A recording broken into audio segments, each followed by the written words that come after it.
Good evening and welcome to the Planning Commission meeting of March 17th, 2014. We call it to order. May we have roll call, please? Commissioner Brown? Present. Commissioner Cooper? Here. Commissioner Gordon? Here. Commissioner Campbell? Here. Commissioner Niblin? Here. Commissioner Vaterlas? Here. Chair Evans? Present. And Commissioner Vaterlas will do the pledge. I pledge allegiance to the flag of the United States of America and to the republic for which it stands, one nation, under God, indivisible, with liberty and justice for all. All right. What is the order of agenda acceptable to everyone? I need a motion. Who is that, Commissioner Nebler or Gordon, sorry. I move that we approve the order of agenda. Is there a second? Second. Please vote. And that passes 7-0. I will not be voting on the minutes as I was not here at the last meeting. So is there anything for the minute? Just move approval. Second. Vautala? Okay. Please vote.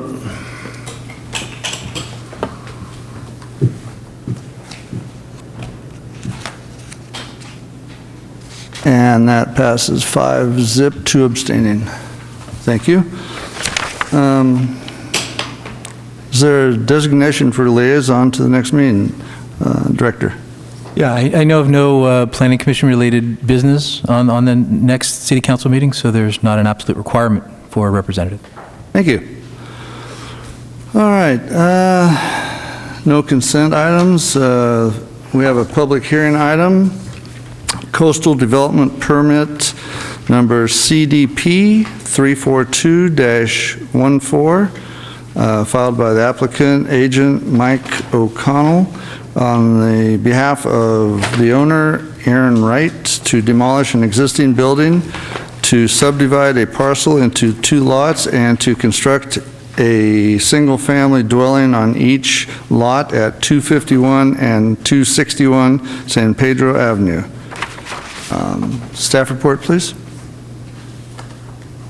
Good evening. Proposed is construction of, let me start at the beginning. Proposed is demolishing an existing house that's there, an older small cabin, and then what would happen is they would subdivide the property into 2 separate lots and then come in with a new single-family residence for each property, each newly created lot. Each building would be about 1,900 square feet and 2 stories, although the second story is really limited to the garage area. It's very small. Again, the project is 1,900 square feet for each house. What I wanted to mention about this one in particular is the swing-type parking that's being proposed. So instead of going directly into a garage, you would pull onto the property and do a 90-degree angle into the garage. So that's a little different. For that reason, a site development permit is required in order to allow you to have swing-type parking, because you're also reducing the front yard setback. One of the conditions of approval that I want to mention is condition of approval number 2, having to do with, which is all the way, by the way, at the back of your packets. All the conditions are under Exhibit A. So each of those conditions would be attached to each of the resolutions. And I apologize, they're all the way at the end, but it's the way it worked out. Anyway, it's condition number 2, all the way at the end, regarding the paving or use of pavers, and that needs to be decorative and to the planning director's satisfaction. So I want to bring that condition to your attention, because in this case, again, we have that swing-type parking, which results in the appearance of more paved area in front, the way it works out. That concludes my presentation. Be happy to answer any questions. Thank you. Anyone have questions for staff? Commissioner Gordon? Thank you, Commissioner Evans. Catherine, I know that in your staff report, in terms of the height of the of the proposed project. You mentioned that a lot of the newer homes in Petro Point that are being built are kind of approach the 35-foot height limit, and this one is, what, 22 feet in height? It's 2 stories and 22. I might need to change that because, as you recall, the project that came, I think, at the beginning of the year, across the street from this one, actually at 280 San Pedro, was a 1-story. It was actually a little higher because of the slope, but I think it was 24 feet. But the more recent ones, particularly this year, are actually coming in smaller and lower. My question is about in the more immediate area, not so much Petro Point as a whole, but in the immediate neighborhood, are they mostly comprised of 2-story, 1-story, 3-story? I didn't get a chance to get out there and see the area. Oh, in this particular area? Yeah. I can think of a couple that are actually 3-story. The newer homes are actually 3 stories. There's a few that are also sprinkled in there that are the 1-story, more beach cottagey looking, but there's one further on, close to the Fresh and Easy area that's actually peach colored, that was 3-story, maxed out at 35 feet, and that one's probably constructed 6 years or so ago. All right, so you'd say there isn't a uniform height going on in that area. It's eclectic. That's correct. Even since I've been here, I was mostly the projects that I was presenting to the Planning Commission were 3 stories and right at that 35-foot height limit. And now I realize the last 2 projects are 22, 24 feet. So even in the space of 15 years, things are changing. Okay, thanks. Any other questions for staff? Commissioner Cooper? Yeah, I have a couple questions for you. I noticed that there's a utility pole that's right in the middle of this one driveway. Is that utility pole only serving the current cabin there?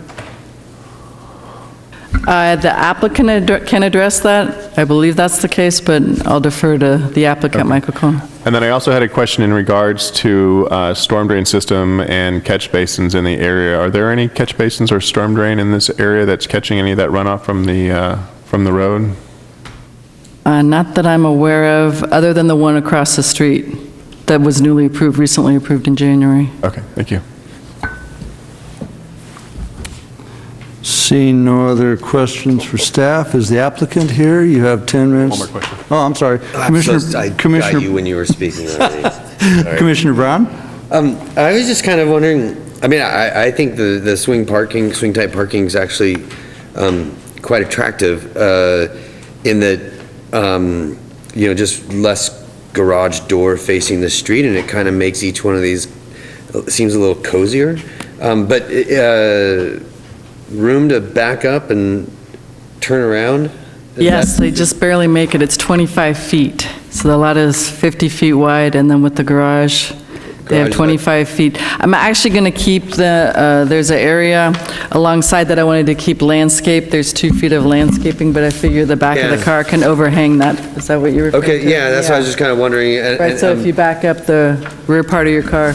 But I'm interested that just going to swing type parking triggers the CEQA. Are there other things as well, or?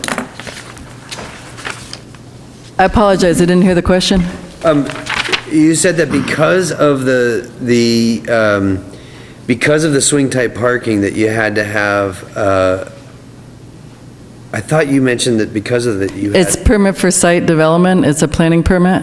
Yeah, okay. It's approval of a site development permit. That's right, an additional planning permit. And also pointing out that the front yard is reduced. The setback in the front yard is reduced. That's right. Thank you.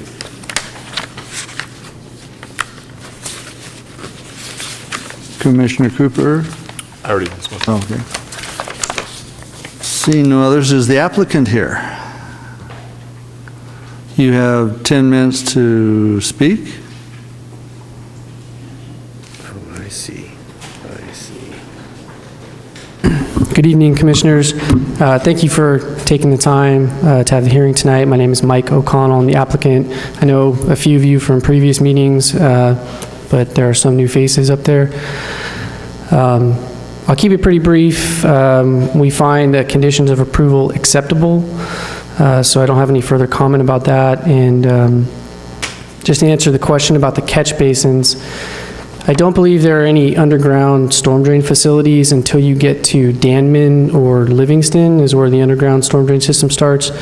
And so what projects are typically required to do is to detain or infiltrate the runoff from their site during the 10-year event. And then in the 100-year storm, the water flows via overland release into the street. So as part of this project, each lot will have its own infiltration pit or detention system, which is similar to what they're doing across the street at 280 San Pedro. And we're also constructing new curb and gutter in place of the existing. There's sort of an asphalt swale. It's less pronounced on this side of the street as it is on the other side of the street. And for that reason, we can actually construct a curb gutter and sidewalk. Regarding the joint pole, the existing joint pole will sit in between the two proposed driveways. And, you know, we need to work it out with PGE, but we're assuming that there'll be a new drop for each house to have an underground service from that pole. If you have any other questions, I'd be happy to answer them. Thank you. Are there questions for the applicant? Commissioner Gordon? Hi there. Hi. Commissioner Brown raised a question about, in terms of the swing parking, looking at the amount of space that you've got to back up and to get into the garage and out. And you know, I'm not an engineer. I'm wondering, are there any engineering standards that apply to this kind of parking where, okay, you need a minimum of this amount of space in order to really comfortably? There may be. I know there is for parking lots, which is, it's a little bit different situation. And, you know, sometimes someone at Pacifica decided that 20 feet or 25 feet, whatever the standard is adequate. And I've got a similar condition at my house, not necessarily the swing parking, but I do have kind of a limited space to back up. And depending on how well I get into the garage, I can either make it out of there without doing a three-point turn, or I need to make a three-point turn. But it kind of, I think it mostly depends on the skills of the drivers. Fortunately, the driveways aren't very severe as far as the gradient, so I think that helps out a little bit. Okay. But regarding your question, I could get back to you with what the standard is for parking lots and, you know, single lane parking lots and things like that, but I don't know that it completely translates. Yeah, and maybe I need to direct it to you folks, because it's hard to evaluate the space and the challenge that this kind of configuration is going to pose without knowing. Right. Well, the answer is we do have a code standard. I think Catherine mentioned in her remarks of 25 feet. Now, whether that's adequate for every situation and every car and every driver, it's hard to say. But that is the standard that we employ. Thanks. You'd really probably need to run a turning template for, you know, like a sedan type vehicle and an SUV, and then, you know, a larger F-350 or something is probably going to have trouble making the swing parking. Okay, thanks. And I'm not sure, Commissioner Brown? Thank you. Okay, now I think I'm understanding these setbacks a little bit more. The 32 feet is to basically I'm asking, is the 32 feet to the front porch, and the 10 excuse me, 10 feet is to the side of the garage, right? That's correct. Yeah. Okay. And it's going from the 15 feet requirement on the front yard to the 10 feet, which is allowed by doing this. Yes. Great, thank you. Upon approval of the site development permit. Yep. Yes. Commissioner Cooper? I'm going to get back to the pole again. I'm Sure. I'm concerned about the utilities. I know that we're trying to put everything underground where possible, and that's been a requirement of a lot of the permits, and of course yours as well. Are you planning to relocate that pole, or have PG&E relocate that pole to the center, or is it already included in the center? It kind of looks like it's off from the rendering I have. Yeah, it's not quite dead center, but I believe that it's in the public right of way, so it doesn't need to be relocated, and unless there's a compelling reason to do so, PGE won't be interested in relocating it. Then are you going to drop down to underground from there then into Yes. the homes? Yes. Okay. So we're going to lose, there's currently one overhead service to the existing house, which we'll lose. So, and I don't believe there's any existing drops on the pole. PGE has a limit on how many drops you can have per pole, which is why sometimes we go through this process and the city conditions the project with an underground service, but PGE comes out there and says, no, you can't underground it because there's already 2 or 3 drops on the pole. I don't think that's the case on this pole because we are going to lose one overhead service, so that'll free up space. Okay. The other question I had was in the driveway. I know that we are specifying pavers in that area. Are those pervious pavers where we're going to get some groundwater back into the system, or is that just really runoff? I don't understand how you do that. Since we're going to have some kind of infiltration pit or detention system, they would probably be pervious pavers with some kind of open graded gravel beneath. And since the driveway all slopes to the street, that would likely get collected in a subdrain towards the front of the driveway near the property line, and then the water would get conveyed, through a tight line, a pipe, to the detention pipe or infiltration pit, whichever system we end up going with. Okay. And then I noticed on the back of the building, you have a patio over there that overlooks the drip line of that big spruce tree, I guess, is back there. Is that a pervious patio as well? I think we had on the plans as concrete, but I'm open to pervious pavement type at that location also. Location as well. I think by the time we bring in all the pavers for the driveway, it's probably going to be easier just to do the patios and pavers.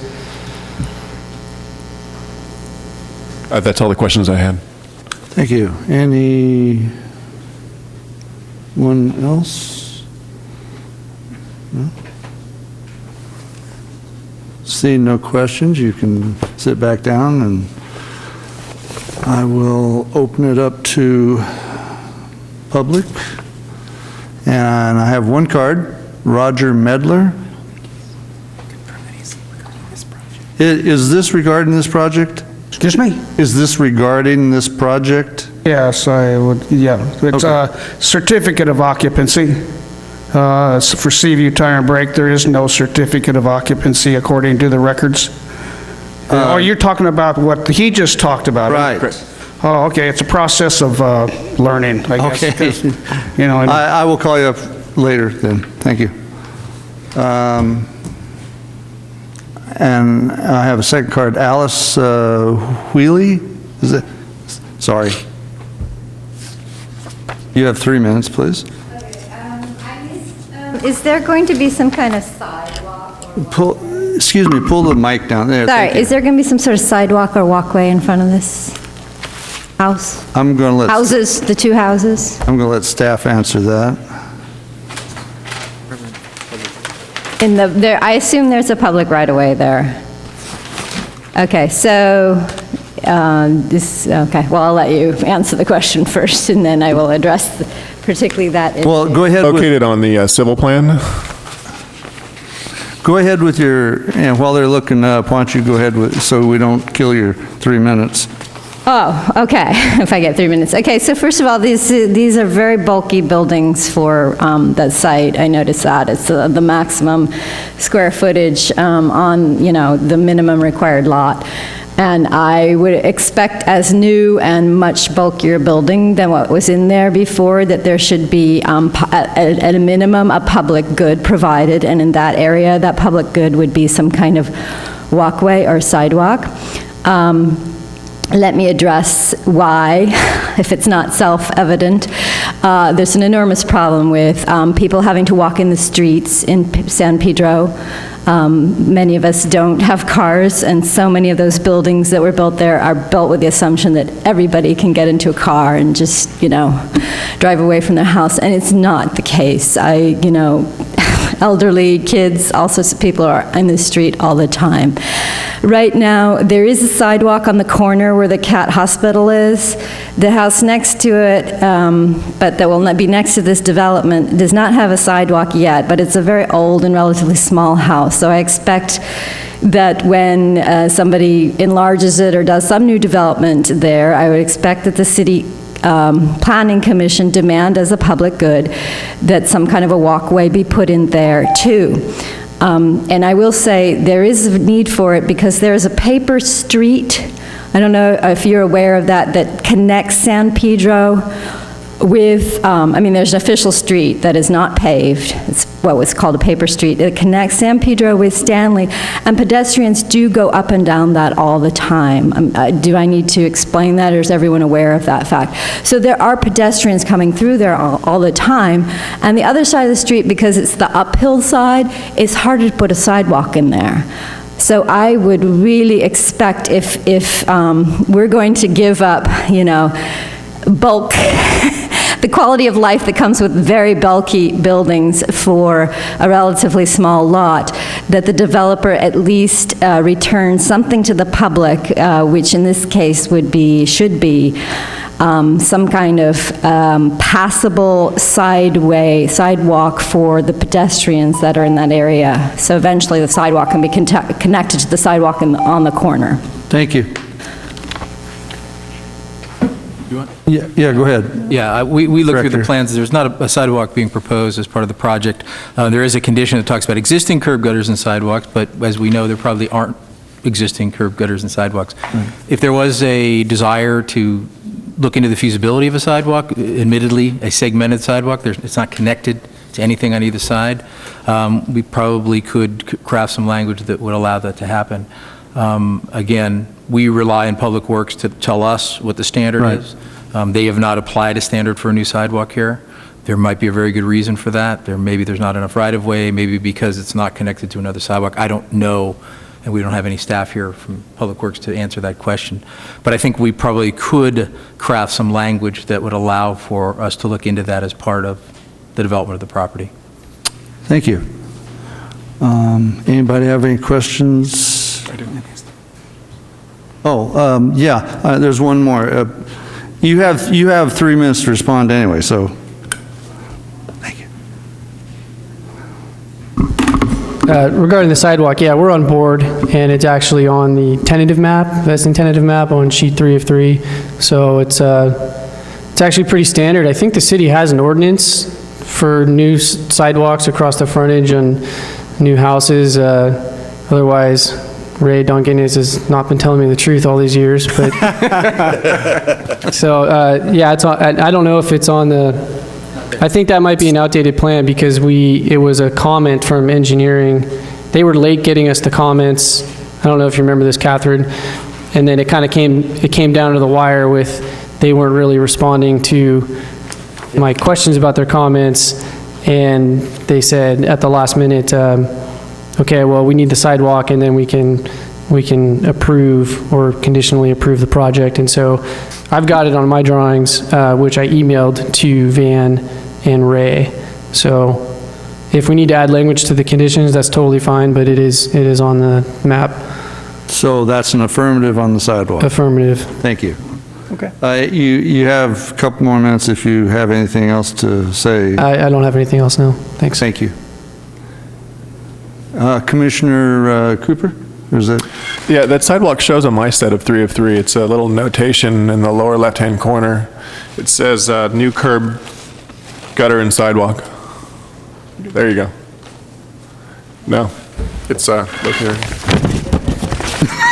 But I think that it's important that we do make that a condition. I thought that all of our new developments had the sidewalk involved. So. I think we could easily add that to condition 27.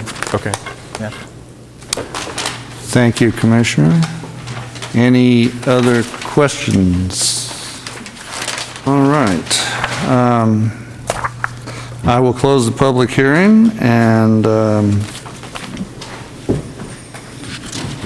no more comments. What's the pleasure of the commission? If you have questions or comments? I do. I forgot last time when we added that condition and how we did that as far as the council was concerned or the planning commission was concerned.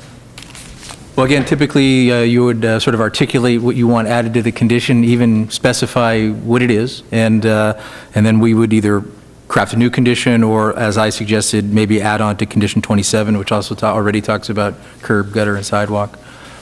And we would add that language in as part of the motion. Okay, thank you. If it's already in the plans, though. Yeah, I think the problem, though, is that we have different plans that have different things on them. So maybe it's a matter of the plans that were submitted at different times. it's better to be safe and put it in there, and if it's on the tentative map plans, it's a moot point. Great. Commissioner Niblin? Just for clarification, I'm sorry, we would be amending condition 27 to make clear that sidewalks would be required across the frontage of the Frontage of project. the property, yes. Check, got it, thank you. Thank you. Any comments, questions? What's the pleasure then of the commission? I see no lights.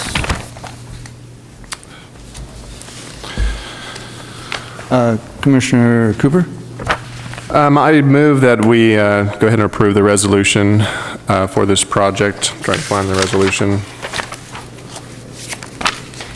Second. I have to read it. I'm trying to find the resolution. There's several in here. Are there two resolutions here? Looks like on page 5 of, there's a commission action, we a go. motion for approval. Thank you. I was helped out there. So I'll make a motion to approve that we find the project exempt from CEQA, approve the coastal development permit CDP 34013, site development permit PSD 78614, and subdivision SUB 22314 by adopting the attached resolutions for the proposed single-family dwellings at 251, 261 San Pedro Avenue, including the condition of approval in Exhibit A, with the added condition amend to include the sidewalk and the curb and gutter, incorporate all maps and testimony in the record of reference. Now I'll second. Oh, okay, thank you. Please vote. Passes 7-0. We don't have to have a second vote on anything, do we? We have. No, the motion contained all of the Okay. actions that were necessary. All right, thank you. Congratulations, and I just wanted to make comment that I commend you for a very nice-looking project and conservative. I like seeing that up front here. That's nice. Thank you. All right. That's right. Hold on. Anyone aggrieved by the action of the Plan Commission has 10 calendar days to appeal the decision in writing to the City Council. Thank you. All right, other agenda. We have one other agenda item, election of chair and vice chair. Staff, director? Well, typically the protocol is that there are nominations made for the chair first and then the vice chair second. I consciously put this at the end of the agenda so that we can sort of reconfigure the seating chart next time. Great. Thank you. Do I hear any nominations? Can I just ask a question, just to make sure I'm clear for the record? Who is the current vice chair, if I might? Commissioner Brown is the current. Thank you. Well, then I will nominate Commissioner Brown for chair. I will second that nomination. We can. Are there any other nominations? Not seeing any. Oops, I'm sorry. I was going to third it. Oh. Okay. So we just go ahead and vote on that? Okay, please vote. Can I vote for myself? Absolutely. Absolutely. All right. Congratulations, Commissioner Brown. It's 7-0. And now we'll take nominations for vice. Are there any nominations? Do I hear any?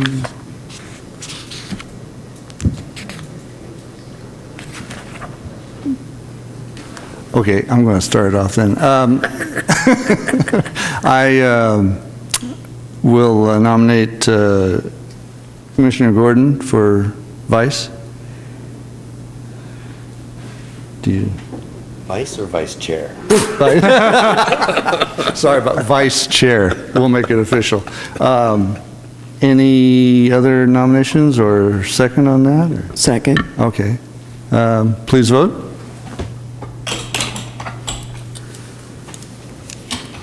Congratulations, Vice Chair. 7-0. Thank you. And that completes the voting for this coming year. Let's see what we have. I guess that's it for, okay, Commission Communications. Anybody have anything?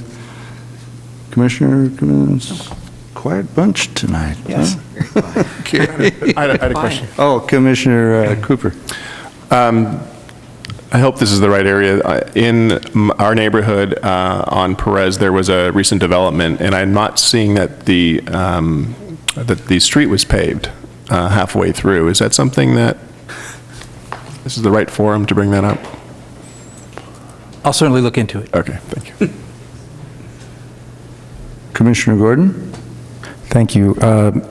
This is in the form of a question kind of related to what Commissioner Cooper just asked.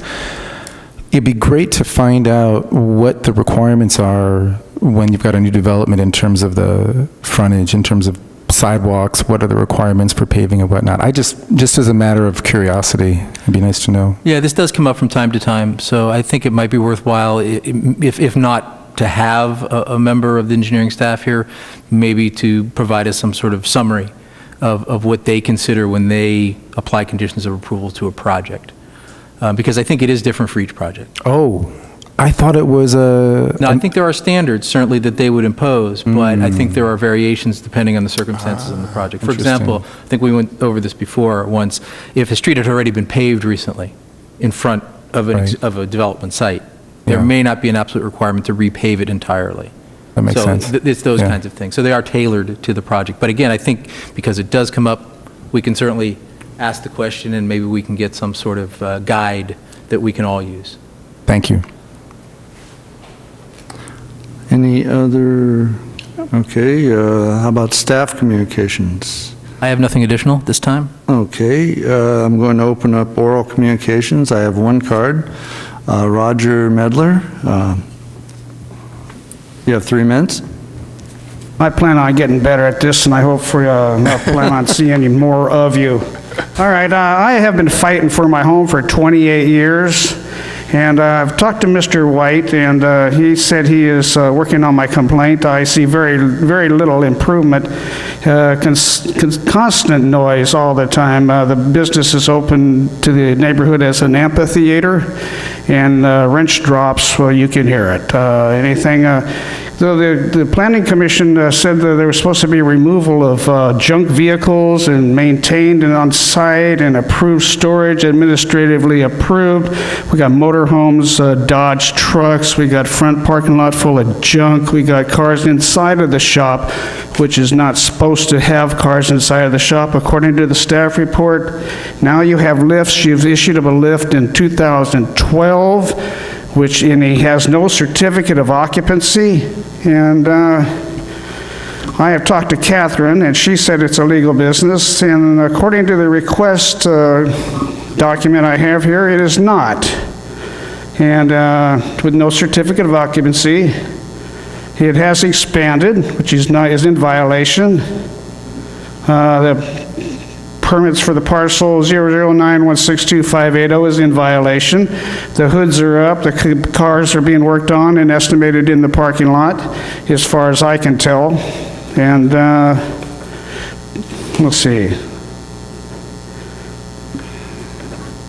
This is your President Chamber of Commerce, elected Chamber of Commerce.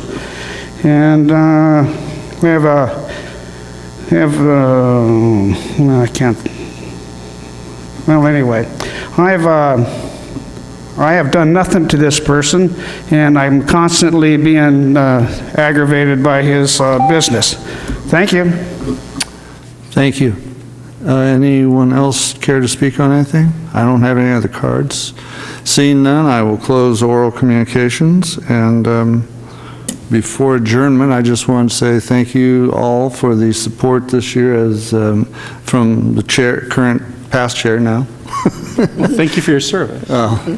We didn't have a lot of it, so. What's the, as I hear, see Commissioner Cooper? Yeah, I just had one question. I'm sorry, I'm kind of out of line, but the speaker spoke. I didn't know where his address was or where he lived.